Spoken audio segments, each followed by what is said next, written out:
ಗುರು ಎಂದರೆ ವ್ಯಕ್ತಿಯಲ್ಲ, ಅದು ಒಂದು ಶಕ್ತಿ. ದಂಡಿಸುವ ಗುರುಜನರ ಕಂಡು ಕೋಪಿಸಬೇಡ, ತಿಳಿ ನಿನ್ನ ಒಳತೆಗೆದು ಕೇಳು ಜಾಣ. ತಾಯಿ ಮಡಲಿನಲ್ಲಿ ಹಸುಗೂಸು ಕಣ್ಣು ತೆರೆದರೂ ಒಳಗಣ್ಣು ತೆರೆಯುವುದು ಗುರುವಿನ ಸಮಕ್ಷಮದಲ್ಲಿ. ವಿದ್ಯಾರ್ಥಿ ಜೀವನದಲ್ಲಿ ತಪ್ಪುಗಳನ್ನು ತಿದ್ದಿ ಹೇಳಿ ಉತ್ತಮ ವ್ಯಕ್ತಿತ್ವವನ್ನು ರೂಪಿಸಿ ಒಬ್ಬ ಆದರ್ಶ ವ್ಯಕ್ತಿಯನ್ನಾಗಿ ಮಾಡುವಲ್ಲಿ ಮುಖ್ಯ ಪಾತ್ರ ವಹಿಸುವವರು ಗುರುಗಳು. ನಮ್ಮ ಜೀವನದ ಪುಟಗಳಲ್ಲಿ ಅಜರಾಮರವಾಗಿದ್ದವರು. ಒಂದು ಗಿಡಕ್ಕೆ ಪರಿಪೂರ್ಣವಾದ ಪೋಷಕಾಂಶಗಳನ್ನು ನೀಡಿದರೆ ಮಾತ್ರ ಆ ಗಿಡ ಸದೃಢವಾಗಿ ಬೆಳೆಯಲು ಸಾಧ್ಯ. ನಿಸ್ವಾರ್ಥ ಮನಸ್ಸಿನಿಂದ ಎಲ್ಲರನ್ನೂ ತಮ್ಮ ಮಕ್ಕಳಂತೆ ಪಾಲನೆ ಮಾಡಿ ನೀತಿ ತತ್ವಗಳನ್ನು ಧಾರೆ ಎರೆಯುವ ಶಿಕ್ಷಕರು ನಮ್ಮ ಜೀವನದ ಅಮೂಲ್ಯ ರತ್ನಗಳು. ಗುರು ಬ್ರಹ್ಮ ಗುರು ವಿಷ್ಣು ಗುರುದೇವೋ ಮಹೇಶ್ವರ, ಗುರು ಸಾಕ್ಷಾತ್ ಪರಬ್ರಹ್ಮ ತಸ್ಮೈ ಶ್ರೀ ಗುರುವೇ ನಮಃ ಹೀಗೆಂದು ಪ್ರಾರ್ಥಿಸುವ ಪರಂಪರೆಯ ದೇಶ ನನ್ನದು. ವೇದ ಉಪನಿಷತ್ ಕಾಲದಿಂದಲೂ ಗುರುವಿಗೆ ತನ್ನದೇ ಆದ ವೈಶಿಷ್ಟ್ಯವಿದೆ. ಮಾತೃದೇವೋಭವ, ಪಿತೃದೇವೋಭವ, ಆಚಾರ್ಯ ದೇವೋಭವ ಎಂದು ಸಾರಿ ಸಾರಿ ಹೇಳುತ್ತವೆ. ಮೊಸರ ಕಡೆಯಲು ಬೆಣ್ಣೆ ಹೊಸೆದು ತೊರೆಯುವ ತೆರೆದಿ, ಹಸುನುಳ್ಳ ಗುರುವಿನುಪದೇಶದಿಂದ ಮುಕ್ತಿವಶನಾಗುವುದೇ ಸರ್ವಜ್ಞ. ಸರ್ವಜ್ಞನ ಈ ಸಾಲುಗಳು ಗುರುವಿನ ಮಹತ್ವವನ್ನು ತಿಳಿಸಿಕೊಡುತ್ತದೆ. ಕಲಿಯಲು ಉತ್ಸಾಹವುಳ್ಳವರೇ ಕಲಿಸಲು ಯೋಗ್ಯರು. ಇದು ರಾಮಕೃಷ್ಣ ಆಶ್ರಮ ಸ್ವಾಮಿ ಪುರುಷೋತ್ತಮಾನಂದರು ವಿದ್ಯೆಯ ಮಹತ್ವವನ್ನು ಕುರಿತು ಬರೆದ ಪುಸ್ತಕದ ಸಾಲುಗಳು. ನಾನಾ ವಿಷಯಗಳಲ್ಲಿ ವಿಶಿಷ್ಟ ಮಟ್ಟದಲ್ಲಿ ಬೆಳಗಿದ ಶ್ರೇಷ್ಠ ವಿದ್ವಾಂಸರ ಸಾಧನೆಗಳ ಹಿಂದೆ ಗುರುಗಳ ಮಾರ್ಗದರ್ಶನ ಇರುವುದನ್ನು ಕಾಣಬಹುದು. ಹಿಂದೆ ಗುರುಕುಲ ಪದ್ಧತಿಯಲ್ಲಿ ಗುರು ಶಿಷ್ಯರು ಒಂದೆಡೆ ನೆಲೆಸಿ ಒಂದೇ ಬಗೆಯ ಆಹಾರ ಸೇವಿಸಿ ಒಂದೇ ತೆರೆನಾದ ಸಮವಸ್ತ್ರ ಧರಿಸಿಕೊಳ್ಳುತ್ತಿದ್ದರು. ಮುಂಜಾನೆಯಿಂದ ಮುಸ್ಸಂಜೆಯವರೆಗೂ ಕಟ್ಟುನಿಟ್ಟಿನ ಕ್ರಮಗಳಲ್ಲಿ ವಿದ್ಯಾರ್ಥಿಗಳಿಗೆ ಎಲ್ಲ ಬಗೆಯ ವಿದ್ಯೆಯನ್ನು ಕಲಿಯುವ ಅವಕಾಶವಿತ್ತು. ವಿದ್ಯೆಯಂ ಕಲಿಸಿದಾತಂ ಗುರು ಎನ್ನುವ ಹಾಗೆ ಜ್ಞಾನ ಬೋಧನೆ ಯಾರಿಂದಲೇ ಆದರೆ ಅದನ್ನು ಸ್ವೀಕರಿಸುವ ಮನೋಭಾವ ಎಲ್ಲರಲ್ಲೂ ಇದ್ದರೆ ಒಳಿತು. ಭಾರತದಲ್ಲಿ ಗುರುವನ್ನು ನೆನಪಿಸಿಕೊಳ್ಳುವಂತೆ ಮಾಡಿದ ಕೀರ್ತಿ ರಾಷ್ಟ್ರಾಧ್ಯಕ್ಷ ಡಾಕ್ಟರ್ ಸರ್ವಪಲ್ಲಿ ರಾಧಾಕೃಷ್ಣನ್ನರಿಗೆ ಸಲ್ಲುತ್ತದೆ. ತಾವು ಹುಟ್ಟಿದ ದಿನವನ್ನು ಶಿಕ್ಷಕರ ದಿನವೆಂದು ಆಚರಿಸಲು ತಮ್ಮ ಶಿಷ್ಯರಿಂದಕ್ಕೆ ಕರೆಯನಿತ್ತರು. ಮನೆಯ ಮೊದಲೇ ಪಾಠಶಾಲೆ, ಜನನಿ ತಾನೇ ಮೊದಲ ಗುರು ಎಂಬ ಮಾತಿನಂತೆ ನನಗೂ ನನ್ನ ತಾಯಿಯೇ ಮೊದಲ ಗುರು. ಜೀವನದ ಪ್ರತಿ ಹಂತದಲ್ಲೂ ಆಕೆ ತೋರುತ್ತಾಳೆ ತಾಳ್ಮೆ, ಸಹನೆ, ಸಹಿಷ್ಣುತಾ ಮನೋಭಾವಗಳನ್ನು ನನಗೆ ದಾರಿದೀಪವಾಗಿವೆ.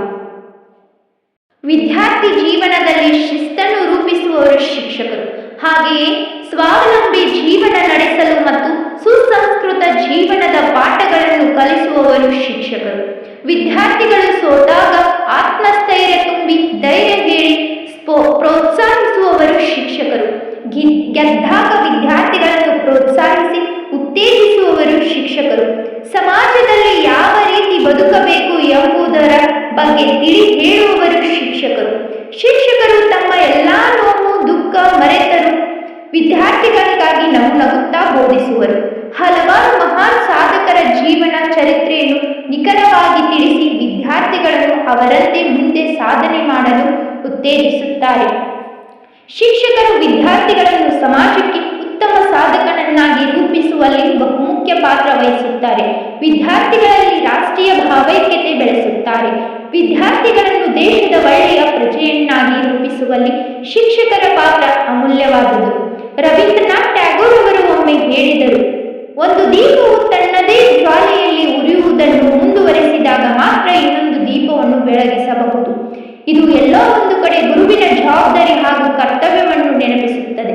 ಬೆಳೆಯುವ ಸಿರಿ ಮೊಳಕೆಯಲ್ಲಿ ಎಂಬ ಮಾತಿನಂತೆ ಒಂದು ಸದೃಢ ಸಮಾಜ ನಿರ್ಮಾಣವಾಗಬೇಕಾದರೆ ಮೌಲ್ಯಯುತವಾದ ಅಡಿಪಾಯ ಅಗತ್ಯವನ್ನು ಮಕ್ಕಳಲ್ಲಿ ಮೂಡಿಸುವ, ಬೆಳೆಸುವ ಒಂದು ಗೌರವಯುತವಾದ ಕೆಲಸವನ್ನು ಮಾಡುವುದು ಶಿಕ್ಷಕರು.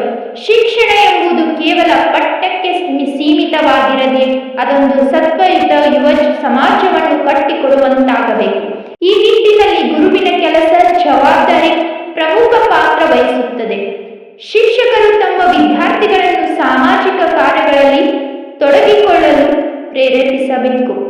ಉತ್ತಮ ಸ್ಫೂರ್ತಿಯ ಜೊತೆಯಲ್ಲಿ ನೀತಿಯುತ ಪ್ರಜ್ಞೆ ಮತ್ತು ಜವಾಬ್ದಾರಿ ಹೇಗೆ ಎಂಬುದನ್ನು ತೋರಿಸಬೇಕು. ಶಿಕ್ಷಕರು ವಿದ್ಯಾರ್ಥಿಗಳ ನಡವಳಿಕೆಯನ್ನು ಚಿಂತಿಸಬೇಕು. ಪ್ರಯೋಗದೊಂದಿಗೆ ನಡಿಗೆ, ಸಮಾಜದೊಂದಿಗಿನ ಸಹಭಾಗಿತ್ವ ಕಲಿಕೆಯ ಒಂದು ಭಾಗವಾಗಬೇಕು. ಪರಿಪೂರ್ಣ ವಿವರಣಾತ್ಮಕ ಚೌಕಟ್ಟು ಆಗಿರಬೇಕು. ಶಿಕ್ಷಕರ ಗುರುವಿನ ಮನಸ್ಥಿತಿ ಗುರುವು ಭಾವನಾತ್ಮಕವಾಗಿ ಸ್ಥಿರವಾಗಿರಬೇಕು. ಚಿಂತೆ, ಸಂಕೀರ್ಣತೆ, ಹತಾಶೆಯಿಂದ ಮುಕ್ತನಾಗಿದ್ದರೆ ಒಂದು ಆರೋಗ್ಯಕರ ವಾತಾವರಣವನ್ನು ರೂಪಿಸುವಲ್ಲಿ ಯಶಸ್ವಿಯಾಗಬಲ್ಲ. ಭಾವನಾತ್ಮಕವಾಗಿ ಅಸ್ಥಿರವಾಗಿದ್ದರೆ ತನ್ನ ಕೆಲಸಕ್ಕೆಂದು ನ್ಯಾಯವನ್ನು ಒದಗಿಸಲು ಸಾಧ್ಯವಿಲ್ಲ ಎಂಬುದು ಬಹುಮುಖ್ಯ ಸಂಗತಿ. ಒಬ್ಬ ವಿದ್ಯಾರ್ಥಿ ತನ್ನ ದಿನದ ಹೆಚ್ಚಿನ ಸಮಯವನ್ನು ಶಾಲೆಯಲ್ಲಿ ಕಳೆಯುತ್ತಾನೆ. ಆಚಾರ್ಯ ದೇವೋಭವ ಎಂಬ ಸಂಸ್ಕೃತಿ ನಮ್ಮದು. ಹೆತ್ತ ತಾಯಿ, ಬದುಕು ಕಲಿಸಿದ ತಂದೆ ಮತ್ತು ಸಂಸ್ಕಾರ ನೀಡಿದ ಗುರು, ಈ ಮೂವರನ್ನು ಪೂಜನೀಯ ಸ್ಥಾನದಲ್ಲಿಟ್ಟು ಗೌರವಿಸುವುದು ಭಾರತೀಯ ಸಂಸ್ಕೃತಿಯ ಹೆಗ್ಗಳಿಕೆ. ಗುರುವಿಲ್ಲದೆ ಗುರಿಯನ್ನು ತಲುಪುವುದು ಬಹಳ ಕಷ್ಟ. ಭರವಸೆಯನ್ನು ಹೆಚ್ಚಿಸುವ, ಕನಸನ್ನು ಸಾಕಾರಗೊಳಿಸುವ, ಕಲಿಕೆಯ ಆಸಕ್ತಿಯನ್ನು ಹುಟ್ಟುಹಾಕುವ ಸೂತ್ರಧಾರನೇ ಶಿಕ್ಷಕ. ಒಬ್ಬ ವ್ಯಕ್ತಿಯ ವ್ಯಕ್ತಿತ್ವ ರೂಪಿಸುವಲ್ಲಿ ಶಿಕ್ಷಕನ ಪಾತ್ರ ಮಹತ್ವದು. ದೇಶಕ್ಕೆ ಯೋಧ, ನಾಡಿಗೆ ರೈತ ಎನ್ನುವ ಹಾಗೆ ವಿದ್ಯಾರ್ಥಿಗಳ ಬಾಳಿಗೆ ಶಿಕ್ಷಕನೇ ಮುಖ್ಯ. ಅಕ್ಷರ ಕಲಿಸಿದ ಅಜ್ಞಾತ ಅಳಿಸುವನೇ ನಿಜವಾದ ಶಿಕ್ಷಕ. ದೇಶದ ಪ್ರಗತಿಯಲ್ಲಿ ಶಿಕ್ಷಣ ಎಷ್ಟು ಮಹತ್ವವಿದೆಯೋ ಅಷ್ಟೇ ಮಹತ್ವ ಶಿಕ್ಷಕನಿಗೂ ಇದೆ. ವಿದ್ಯಾರ್ಥಿಗಳ ಚಿಂತನಶೀಲತೆಯನ್ನು ಬೆಳೆಸುವುದರೊಂದಿಗೆ ಆತನ ಸೃಜನಶೀಲ ಅಭಿವ್ಯಕ್ತಿ ಮತ್ತು ಜ್ಞಾನವನ್ನು ಜಾಗೃತಗೊಳಿಸುವುದೇ ಶಿಕ್ಷಕನ ಅತಿಶ್ರೇಷ್ಠ ಕಲೆ.